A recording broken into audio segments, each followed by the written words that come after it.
ജോലി ചെയ്യുന്നവർ മാത്രമല്ല നീറ്റ് മുതലായിട്ടുള്ള പരീക്ഷകൾക്ക് പഠിക്കുന്ന കുട്ടികൾ ഞങ്ങളുടെ അടുത്ത് നടുവേദനയും കഴുത്തുവേദനയായിട്ട് വരുന്നുണ്ട്. 17 വയസ്സുള്ള കുട്ടികൾ മുതൽ നമുക്കിവിടെ കാണാറുണ്ട്. മൂവ്മെന്റ് ഇല്ലായ്മ കൊണ്ട് മാത്രമാണ് ഒരു മെജോറിറ്റി ആൾക്കാരിലും നടുവേദന തുടങ്ങുന്നതും ഡിസ്ബൾജിലേക്ക് പോകുന്നതും. കേരളത്തിൽ മാത്രമുള്ള ഒരു പ്രതിഭാസമാണ് ഒരു ആന്റി ആയുർവേദ വേവ് എന്നുള്ളത്.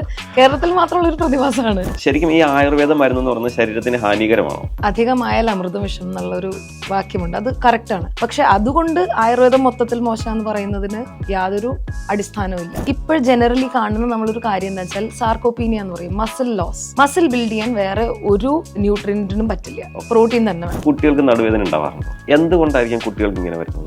ഇപ്പോഴത്തെ കുട്ടികളെല്ലാവരും കമിഴ്ന്ന് കിടന്ന് ഫോണിൽ നോക്കിക്കൊണ്ടിരിക്കുന്ന പ്രവണതയാണ്. അങ്ങനത്തെ ഒരുപാട് കാര്യങ്ങൾ ഇതിലേക്ക് കോൺട്രിബ്യൂട്ട് ചെയ്യുന്നുണ്ട്. നമ്മൾ വയറ് നിറയാൻ ഭക്ഷണം കഴിക്കുന്നുണ്ട്, ബർഗർ കഴിക്കുന്നുണ്ട്, ചിപ്സ് കഴിക്കുന്നുണ്ട്, ന്യൂട്രീഷൻ എത്ര കിട്ടുന്നുണ്ട്? ചുറ്റും നോക്കിക്കഴിഞ്ഞാൽ കാണാം ദശമൂലാരിഷ്ടം കുടിക്കാൻ ഇഷ്ടപ്പെടുന്ന ആൾക്കാരുണ്ട്, ദ്രാക്ഷാരിഷ്ടം കുടിക്കാൻ ഇഷ്ടപ്പെടുന്ന ആൾക്കാരുണ്ട്. കുഞ്ഞുങ്ങൾ ഉണ്ടാവുമ്പോൾ വിശപ്പില്ല എന്ന് പറഞ്ഞ് മുസ്താരിഷ്ടം പിപ്പല്യാസം കൊടുക്കുന്ന വീട്ടുകാരുണ്ട്. We take our broad body for granted. പക്ഷെ ഇതൊക്കെ നമ്മുടെ നടുവിനെ ബാധിക്കുന്നുണ്ടെന്ന് ആരും തിരിച്ചറിയുന്നില്ല. നമ്മുടെ ജീവിതത്തിൽ സാധാരണമാണെങ്കിലും പലരും മനസ്സിലാകാതെ പോകുന്ന സാധ്യതകളാണ് ആയുർവേദത്തിൽ joint pain, back pain, fractural recovery തുടങ്ങിയവയ്ക്ക് ആയുർവേദത്തിലെ ട്രീറ്റ്മെന്റുകൾ. ഇന്ന് നമ്മളോട് അതിനെപ്പറ്റി സംസാരിക്കാനായി ഡോക്ടർ നന്ദിനി വർമ്മയാണ് ചേരുന്നത്. Welcome ma'am. Thank you. പണ്ട് നമ്മുടെ നാട്ടിൽ ആയുർവേദം ഭയങ്കര പോപ്പുലർ ആയിരുന്നു. പക്ഷെ ഒരു സമയത്തിന് ശേഷം ആയുർവേദം ആർക്കും താല്പര്യമില്ലാതായി, ലൈക്ക് ആയുർവേദത്തിലൊരു വിശ്വാസമില്ലാതായി. എന്നാൽ ഇന്ന് വീണ്ടും ആയുർവേദത്തിലേക്ക് ആളുകൾ തിരിച്ചു വരുന്നുണ്ട്. ഇതിനെങ്ങനെയാണ് മാം കാണുന്നത്? എന്തുകൊണ്ടായിരിക്കാം ആ തിരിച്ചു വരവ്? അതായത് പണ്ട് എന്ന് പറഞ്ഞാൽ നമ്മുടെ നാട്ടിൽ ആയുർവേദ ചികിത്സകൾ മാത്രമേ ഉള്ളൂ. ഒരു കാലഘട്ടത്തിൽ മോഡേൺ മെഡിസിൻ ഒക്കെ വരുന്നതിന് മുമ്പ് ആയുർവേദം മാത്രമേ ഉള്ളൂ. നാട്ടുവൈദ്യം എന്നുള്ള രീതിയിലും ആയുർവേദം എന്നുള്ള രീതിയിലും രണ്ട് രീതിയിൽ നമുക്ക് ചികിത്സകൾ വരുന്നു. നാട്ടുവൈദ്യം എന്ന് പറയുമ്പോൾ ശരിക്കും നമ്മുടെ വീടുകളിൽ ഉപയോഗിക്കുന്ന മരുന്ന്, എന്താ പറയുക, നമ്മൾ സ്പൈസസ് കൊണ്ടുള്ള ട്രീറ്റ്മെന്റ്സ്, സാധാരണ ഒറ്റ മരുന്നുകൾ കൊണ്ടുള്ള ട്രീറ്റ്മെന്റ്സ്, ഒറ്റമൂലി ചികിത്സ, അതൊക്കെ നാട്ടുവൈദ്യത്തിന്റെ സമ്പ്രദായത്തിൽ വന്നിരുന്നു. ആയുർവേദം എന്ന് പറയുമ്പോൾ കുറേയും കൂടി ക്ലാസിക്കലായിട്ടുള്ള ടെക്സ്റ്റ് ബുക്കുകൾ ആശ്രയിച്ച് പഠിച്ച് വൈദ്യന്മാരുടെ അടുത്ത് നിന്ന് കോമ്പിനേഷൻ മെഡിസിൻസ് കിട്ടുന്ന രീതിയിൽ ആയുർവേദം ഉണ്ടായിരുന്നു. അതിനുശേഷം മോഡേൺ മെഡിസിൻ വന്നു. മോഡേൺ മെഡിസിൻ വരുമ്പോഴത്തേക്കും കുറച്ചും കൂടി ഫാസ്റ്റർ റിലീഫാണ്. ഇപ്പം നമുക്കൊരു പനി വന്നാൽ 3-4 ദിവസം കാത്തു നിൽക്കാതെ ഒരു മരുന്ന്, ഇപ്പോൾ പാരസെറ്റമോൾ ആയിക്കോട്ടെ എന്തായിക്കോട്ടെ, ഒരു മരുന്ന് കഴിക്കുമ്പോൾ നമുക്ക് പെട്ടെന്ന് റിലീഫ് കിട്ടുന്നു. അപ്പോൾ സ്വാഭാവികമായിട്ടും എല്ലാവരും അതിലേക്ക് പോയി. ആയുർവേദത്തിനൊരു ച്യുതി എന്ന് പറയാം, ഒരു ചെറിയൊരു താഴ്ച വന്നു.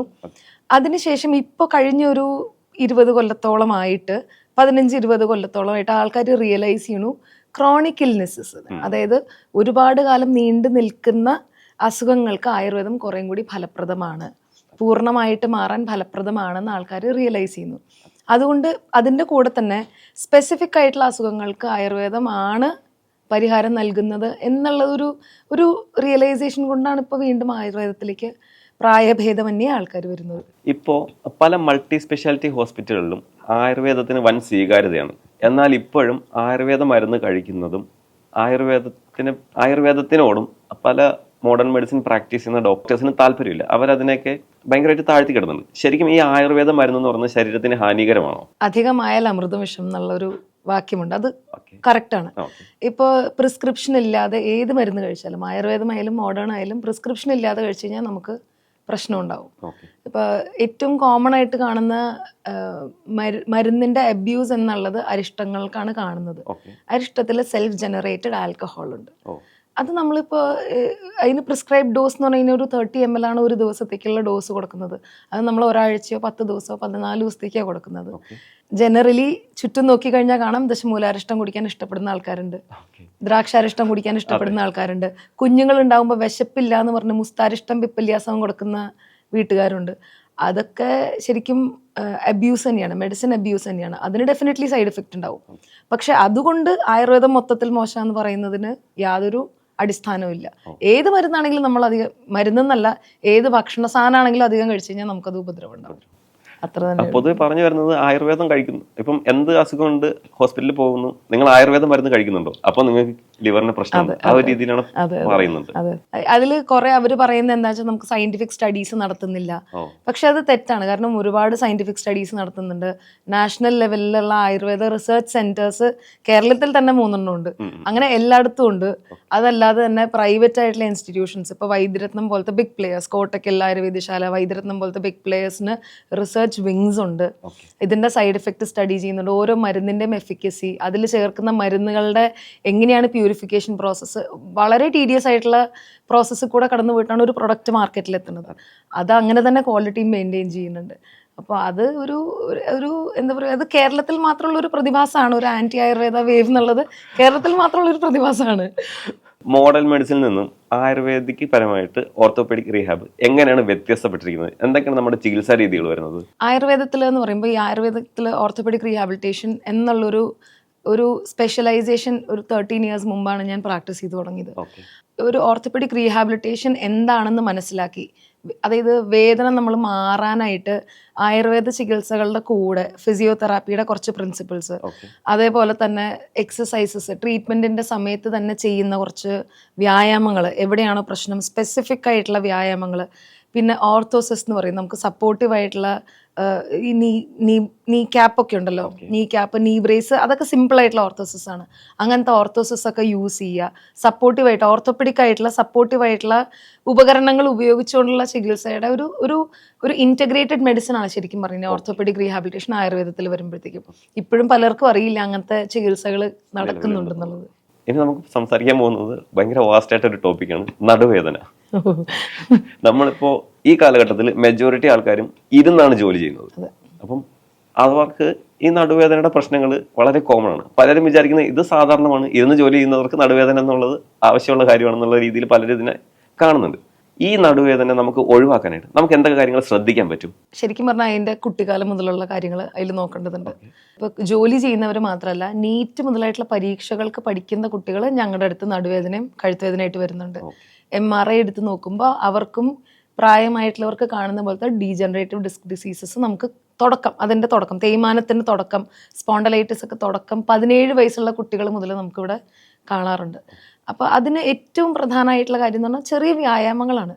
മൂവ്മെൻ്റ് ഇല്ലായ്മ കൊണ്ട് മാത്രമാണ് ഒരു മെജോറിറ്റി ആൾക്കാരിലും നടുവേദന തുടങ്ങുന്നതും അത് പ്രോഗ്രസ് ചെയ്ത് ഡിസ്ക് ബൾജ്, നമ്മളിപ്പോൾ ഏറ്റവും കോമൺ ആയിട്ട് എല്ലാവർക്കും അറിയുന്ന കാര്യമാണ് ഡിസ്ക് ബൾജിലേക്ക് പോകുന്നതും തേയ്മാനത്തിലേക്ക്, സ്പോണ്ടലൈറ്റിസ്, സ്പോണ്ടലോസിസ് എന്നുള്ള രീതിയിൽ തേയ്മാനത്തിലേക്ക് പോകുന്നതും വ്യായാമത്തിന്റെ കുറവുണ്ട്.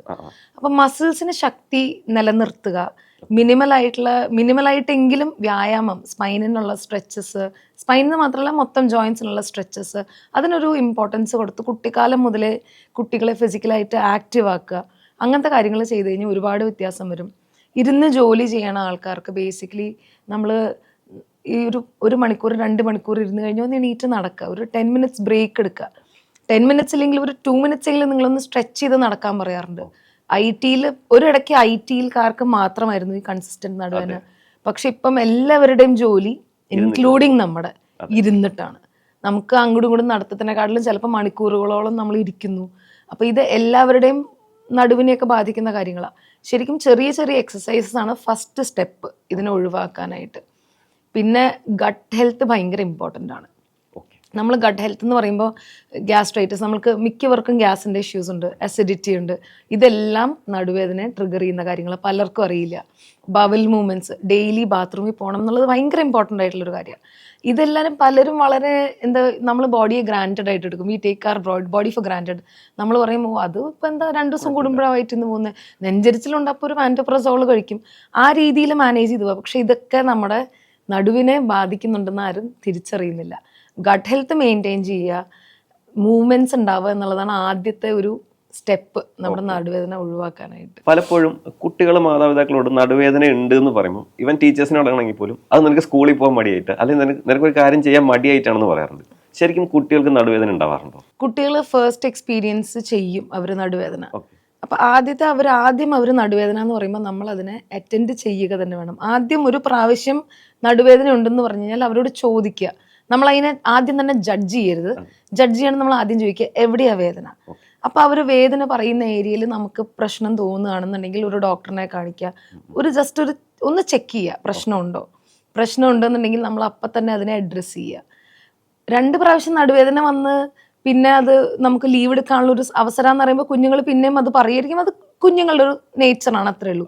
പക്ഷെ ഫസ്റ്റ് കുട്ടികൾ നടുവേദനയോ കഴുത്തുവേദനയോ പറയുമ്പോൾ, പ്രത്യേകിച്ച് ഒരു 8 വയസ്സിനും 14 വയസ്സിനും ഇടയിലുള്ള കുട്ടികൾ നടുവേദന എന്ന് പറയുമ്പോൾ നമ്മൾ അതിനെ നെഗ്ലക്ട് ചെയ്യാൻ പാടില്ല എന്നുള്ളതാണ് എൻ്റെ ഒരു എക്സ്പീരിയൻസ്. എന്തുകൊണ്ടായിരിക്കും കുട്ടികൾക്ക് ഇങ്ങനെ വരുന്നത്? പല കാര്യങ്ങളുണ്ട്. ഒന്ന്, ഇപ്പോഴത്തെ കുറച്ച് കാലങ്ങളായിട്ട് ഹെവി ആയിട്ടുള്ള സ്കൂൾ ബാഗ്സ് ആണ് എല്ലാവർക്കും ഉള്ളത്. അതൊരു കാര്യമാണ്. ഫിസിക്കൽ ആക്ടിവിറ്റി പണ്ടത്തെക്കാട്ടിലും കുറവാണ്, ലിമിറ്റഡ് ആണ്. എല്ലാ കുട്ടികളും പണ്ടത്തെ പോലെ ഓടിക്കളിച്ച് കളിക്കുന്നില്ല, പുറത്തു പോയി കളിക്കുന്നില്ല. അതേപോലെ തന്നെ എല്ലാവരും ഇരുന്നിട്ടുള്ള ആക്ടിവിറ്റിയാണ്. ഇപ്പോഴത്തെ കുട്ടികളെല്ലാവരും കമിഴ്ന്ന് കിടന്ന് ഫോണിൽ നോക്കിക്കൊണ്ടിരിക്കുന്ന പ്രവണതയാണ്. അങ്ങനത്തെ ഒരുപാട് കാര്യങ്ങൾ ഇതിലേക്ക് കോൺട്രിബ്യൂട്ട് ചെയ്യുന്നുണ്ട്. റീസെൻ്റ് ആയിട്ട് വരുന്ന കാര്യങ്ങൾ എന്താ വെച്ചാൽ ന്യൂട്രീഷണൽ ഡെഫിഷ്യൻസീസ്. ഭക്ഷണം കഴിക്കുന്നുണ്ട്, ധാരാളം ഭക്ഷണം കിട്ടുന്നുണ്ട്, ന്യൂട്രീഷൻ കിട്ടുന്നുണ്ടോ എന്നുള്ളതൊരു വലിയ കാര്യമാണ്. നമ്മൾ വയറ് നിറയാൻ ഭക്ഷണം കഴിക്കുന്നുണ്ട്, ബർഗർ കഴിക്കുന്നുണ്ട്, ചിപ്സ് കഴിക്കുന്നുണ്ട്, ഇഡ്ഡലി കഴിക്കുന്നുണ്ട്, ദോശ കഴിക്കുന്നുണ്ട്, ബിരിയാണി കഴിക്കുന്നുണ്ട്. ന്യൂട്രീഷൻ എത്ര കിട്ടുന്നുണ്ട്? കാർബോഹൈഡ്രേറ്റ് ആണ് മുഴുവൻ കയറുന്നത്, പ്രോട്ടീൻ എവിടെ കയറുന്നു, മസിൽ ഡെവലപ്മെന്റ് വരുന്നുണ്ടോ? ഇങ്ങനെ ഒരുപാട് കാര്യങ്ങളിലേക്ക് നമ്മൾ കടന്നു ചെല്ലുമ്പോഴേ കുഞ്ഞുങ്ങളുടെ ആരോഗ്യത്തിനെ പറ്റി നമുക്ക് കുറച്ചും കൂടി ഇൻ ഡെപ്ത് ആയിട്ട് നമുക്ക് മനസ്സിലാക്കാൻ പറ്റുള്ളൂ. ഇപ്പോൾ മസിൽ ഡെവലപ്മെന്റിനെ പറ്റി പറഞ്ഞല്ലോ. മസിൽ ഡെവലപ്മെന്റിന് വേണ്ടിയിട്ട് ജിമ്മിൽ പോകുന്നവർ പ്രോട്ടീൻ യൂസ് ചെയ്യുന്നുണ്ട്. പലരും പറയുന്നത് പ്രോട്ടീൻ അത്ര നല്ലതല്ല, പ്രോട്ടീൻ എടുക്കാതെ പോകുന്നതാണ് നല്ലത്, പ്രോട്ടീൻ എടുത്തു കഴിഞ്ഞാൽ ശരീരത്തിന് കേടാണെന്ന്. ശരിക്കും ശരീരത്തിന് കേടാണോ പ്രോട്ടീൻ പൗഡർ? അല്ല. പ്രോട്ടീൻ സപ്ലിമെന്റേഷൻ ആവശ്യമുള്ളൊരു കാര്യമാണ്. നമുക്ക് എത്ര നമ്മൾ യൂസ് ചെയ്യുന്നു, മസിൽസ് യൂസ് ചെയ്യുന്നു, അല്ലെങ്കിൽ നമ്മുടെ ബോഡിയിൽ എത്രത്തോളം മെറ്റബോളിസം ഉണ്ട്, ഓരോ കോശങ്ങളുടെ ദഹന വ്യവസ്ഥ എന്ന് നമുക്ക് മെറ്റബോളിസത്തിന് ഏറ്റവും സിമ്പിളായിട്ട് പറയാം. അപ്പോൾ ആ എത്ര മെറ്റബോളിസം ഉണ്ട് അതിനെ നമുക്ക് വേണ്ട രീതിയിൽ ഉയർത്താനും എല്ലാ ഹെൽത്ത് മെയിൻറ്റെയിൻ ചെയ്യാനും പ്രോട്ടീൻ അത്യാവശ്യമാണ്. ഇപ്പോൾ ജനറലി കാണുന്ന നമ്മളൊരു കാര്യം എന്താ വെച്ചാൽ സാർക്കോപീനിയ എന്ന് പറയും, മസിൽ ലോസ് വളരെ പ്രോമിനൻ്റ് ആണ്. സെഡൻറ്ററി ആയിട്ട് ഇരിക്കുന്ന ആൾക്കാർക്ക്, പിന്നെ ഒരു 40ൻ്റെ മേളിലേക്ക് പോകുന്ന സ്ത്രീകളിലൊക്കെ സാർക്കോപീനിയ എന്നുള്ള കണ്ടീഷൻ വളരെ കോമൺ ആണ്. ഇതിനെ പ്രിവെന്റ് ചെയ്യണമെങ്കിൽ നമുക്ക് പ്രോട്ടീൻ ചെന്നേ പറ്റൂ. മസിൽ ബിൽഡ് ചെയ്യാൻ വേറെ ഒരു ന്യൂട്രിയൻറ്റിനും പറ്റില്ല, പ്രോട്ടീൻ തന്നെ വേണം. പ്രോട്ടീൻ ഇല്ലാണ്ട് നമുക്ക് മസിൽ ബിൽഡ് ചെയ്യാൻ പറ്റില്ല, ഹെൽത്ത് മെയിൻറ്റെയിൻ ചെയ്യാൻ പറ്റില്ല. ഹോൾ ബോഡി മസിലിലാണ് നിൽക്കുന്നത്, ഓരോ ഓർഗൻസും മസിൽ കൊണ്ടാണ് ഉണ്ടാക്കിയിരിക്കുന്നത്. അപ്പോൾ ഇതിലെന്താണെന്ന് വെച്ചാൽ നമ്മൾ പ്രോട്ടീൻ സപ്ലിമെൻറ്റേഷൻ എല്ലാവരും അത് എന്താ പറയുക, അത് എടുത്തു കഴിഞ്ഞാൽ ഒരുപാട് ആരോഗ്യ പ്രശ്നങ്ങൾ ഉണ്ടാവും, കിഡ്നിക്ക് പ്രോബ്ലം ഉണ്ടാവും, അങ്ങനെയൊക്കെ ഒരു തെറ്റിദ്ധാരണ പടർത്തുന്നുണ്ട്. പക്ഷെ അത് സേഫാണ്. നമ്മൾ വർക്കൗട്ട് ചെയ്യുമ്പോൾ വരുന്ന മസിൽ ടയർസിനെ കറക്റ്റ് ചെയ്തില്ലെങ്കിൽ, അതിന് വേണ്ട രീതിയിൽ റിപ്പയറിനുള്ള പ്രോട്ടീൻ ചെന്നില്ലെങ്കിൽ ബുദ്ധിമുട്ടാണ്. റിപ്പയറിങ് നടക്കില്ല, നമുക്ക് കൂടുതൽ ക്ഷീണം വരും.